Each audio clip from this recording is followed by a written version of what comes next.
Now, if you're going to paint a masterpiece, paint one that lasts.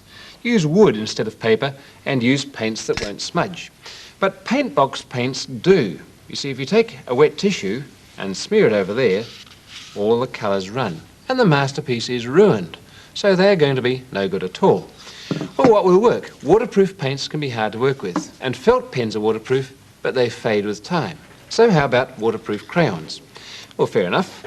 I've started with these, and I'm really working up a fairly rich-looking picture, but although they are waterproof, you can see the water runs off them, they are not smudge-proof. And if I get my finger on there and rub, you'll see that the colours start working into each other, and that's no good at all. So what do we use?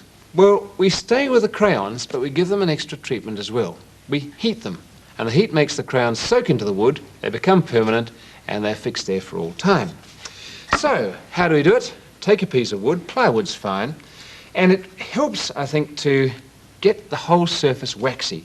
If you don't want to get a colour involved, you can take a white candle and work it all over the surface like that.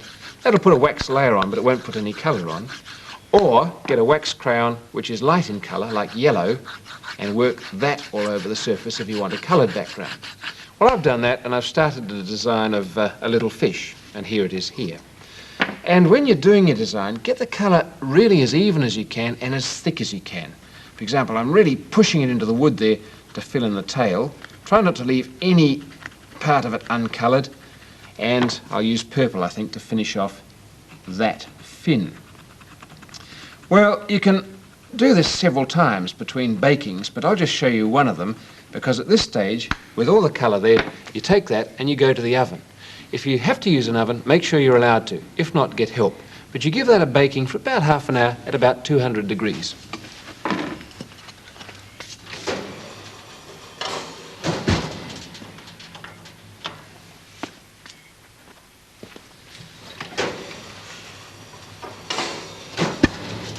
And after about half an hour, that's how it comes out. You can see everything is melted very nicely and settled back into the wood. It's all soaked in there. But I can't leave it like that because it's warm and it's waxy and it's greasy really, and it'll smudge horribly. So we go from one extreme to the other, out of the frying pan into the freezer.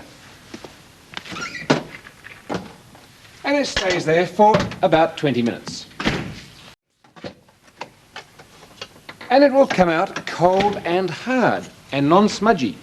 So while it's like that, go quickly to your table, get a clean rag or tissue and give it a good polish. And if you watch that, you'll see it comes up shiny. And you'll notice it doesn't smudge. And that's exactly what you want it to do. There we are, the wax is into the wood and you've got a permanent, non-smudged, waterproof finish. You can see it's waterproof if I tip the water on it. There we are.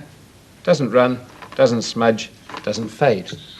And that's a fairly boring wood, but you can get more interesting sorts. That's western red cedar, for example, with a grain showing in it. And if you do it on that, you'll end up with that sort of impression. There's a fish sunk deep into that wood, and you can see that it's not going to smudge either. And that's a bit of pine wood, which has my owl on it. Pine's a bit tricky if you go to, if you get the temperature too hot, the resin will run out. So keep the temperature no more than 200 and you'll get a masterpiece of your own.